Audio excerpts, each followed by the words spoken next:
네, 오늘은 위기의 상황에서 다른 나라를 의지하는 죄라는 제목으로 하나님의 말씀을 나누도록 하겠습니다. 여러분들은 혹시 개미 구멍이 큰 뚝을 무너뜨린다라는 속담을 알고 계신가요? 네, 이 속담은 아무리 작은 틈이나 사소한 구멍으로 인해 균열이 오고 강도가 약해지면서 무너진다라는 속담의 의미입니다. 그런데 오늘 우리가 읽은 이 말씀에서도요, 이 속담과 같이 신앙생활을 하는 자에게 경계해야 하고 또한 조심해야 하는 말씀을 나타내고 있습니다. 우리가 신앙생활을 할 때 작은 틈과 작은 구멍으로 인해 우리의 신앙이 무너지는 상황이 오늘 말씀에 나타난다는 것이죠. 그래서 오늘 말씀 가운데 우리가 조심하고 경계할 부분이 무엇인지 함께 묵상하고 주님 앞에서 신앙생활을 한 번 더 점검하고 주님께 영광을 돌리는 시간이 되기를 간절히 소망합니다.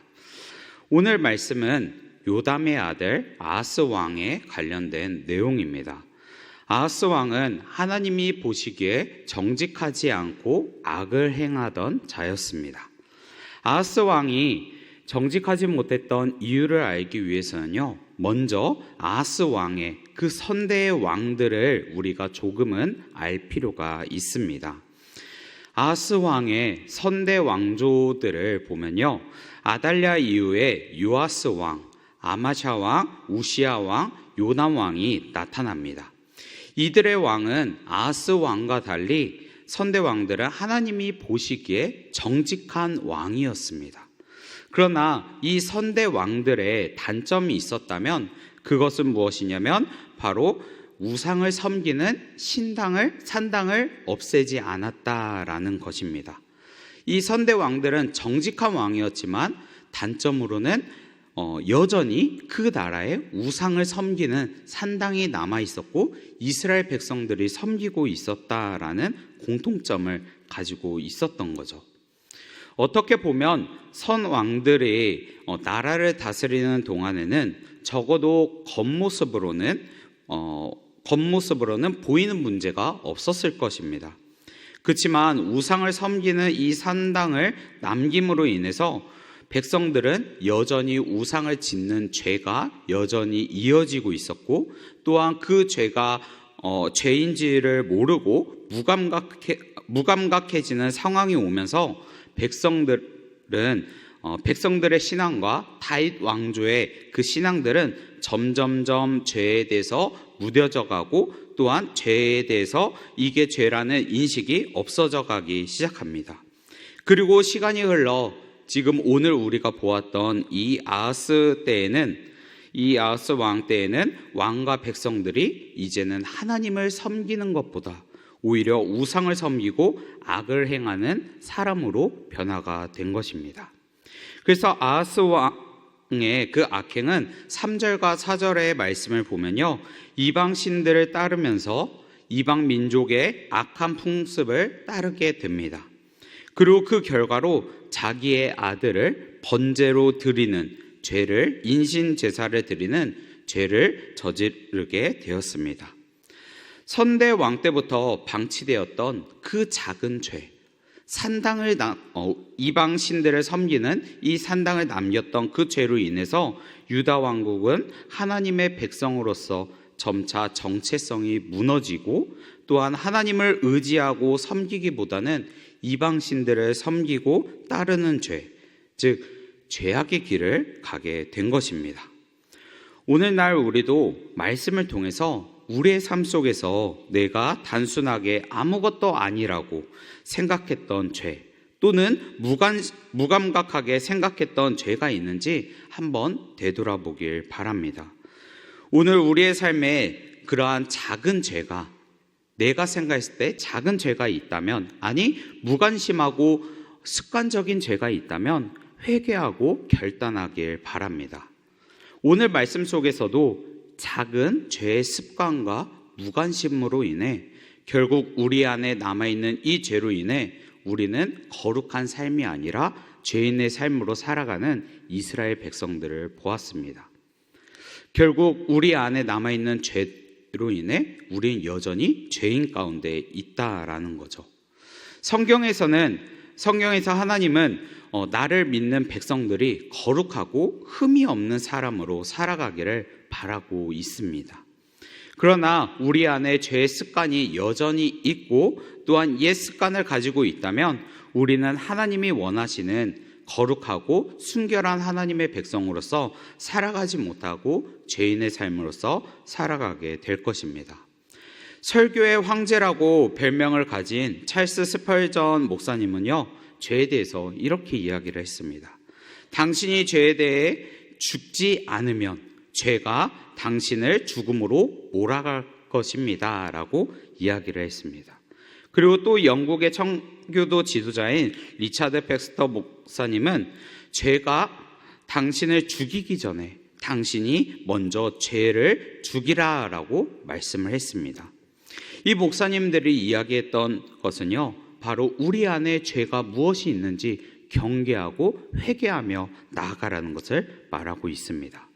그러기에 우리는 이 죄에 대해서 항상 매일같이 삶을 되돌아보면서 나의 죄가 있는지 없는지, 나의 실수는 있는지 없는지 경계하고 회복하고 나아가는 여러분들이 되길 바랍니다. 우리가 1절부터 4절까지 산당으로 인해 선왕 때부터 이루어졌던 이 산당으로 인해 아하스 왕의 악행에 대해서 우리가 보았다면요, 5절부터 9절까지는 아하스 왕이 위기일 때 행한 행동에 대해서 나타내고 있습니다. 5절부터 6절까지는 아람 왕과 북이스라엘 왕이 주변 나라들과 동맹을 맺으면서 유다를 침략하게 됩니다. 이러한 위기 속에서 아하스는 주변 강대국인 아수르 왕에게 사자를 보내면서 보호를 요청하게 됩니다. 그런데 이 보호하는 그 요청 속에서 자신의 목숨이 얼마나 소중하고 다급한지 7절에 이러한 표현으로 아수르 왕에게 보호를 요청합니다. 바로 자신을 왕의 신복이며 왕의 아들이다라고 자신을 이렇게 칭하면서 보호를 요청합니다. 그뿐만 아니라 하나님의 성전에 있는 은과 금을 조공으로 바치면서 아수르의 도움으로부터 위기를 해결하고자 합니다.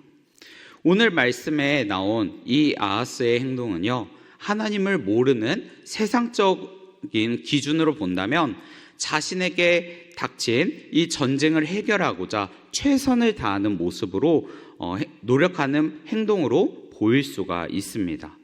아마 대부분 사람들은 자신에게 위기가 생기면 위기의 상황을 모면하고자 먼저 파악하고 그 문제를 해결하고자 정보를 모으고 또한 현실적으로 해결을 하려고 나갈 것입니다. 그리고 오늘 나와 있던 이 아하스 왕도요, 하나님의 능력을 구하는 것이 아니라 세상적인 능력을 구하면서 세상적인 방법으로 그러한 행동을 했습니다. 그러나 세상적인 시각과 세상적인 방법이 아니라 하나님의 시선과 하나님의 방법으로 본다면 그의 삶의 위기의 상황에서 그 위기를 해결하고자 하는 이 행동으로 인해서 결국에 이 아하스 왕은 이방 왕을 섬긴다라고 고백하고 하나님을 버리는 선택을 하게 되었습니다. 그리고 그 결과로 어떻게 되었습니까? 아하스 왕은 일시적으로 외부의 공격에서 보호를 받았지만 아수르 왕에게 자신을 아들 또는 자신은 신하다라고 고백하면서 아수르의 왕국을 섬기게 되었습니다. 그리고 조공을 주게 되었습니다. 그리고 이 결과로 유다 왕국은 점점 쇠약해지면서 아수르의 속국이 되었습니다.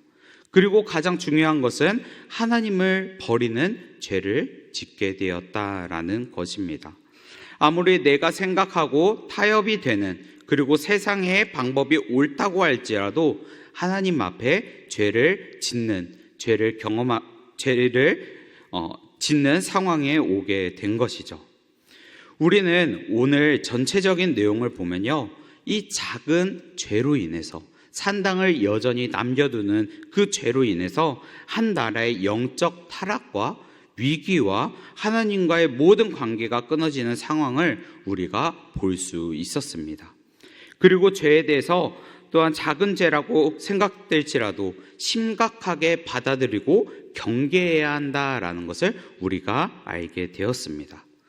오늘 우리가 이 본 말씀을 통해서 나의 은밀한 죄, 그리고 습관적인 죄, 그리고 내가 생각하는 하나님이 보시기에 죄라고 생각한 것들이 있다면 오늘 이 시간에 나의 죄를 하나님 앞에 고백하길 바랍니다. 그리고 작은 죄라도 우리가 경계하면서 거룩한 삶을 살아가겠다고 결단하는 하나님의 자녀가 되길 바랍니다. 그럴 때에 하나님이 우리의 믿음을 지켜주시고 또한 어떠한 상황에서도 주님의 뜻에 순종하는 믿음의 사람이 될 줄 믿습니다. 오늘 이곳에 나오신 여러분들이 그러한 하나님의 사람, 믿음의 사람으로 되기를 축복합니다.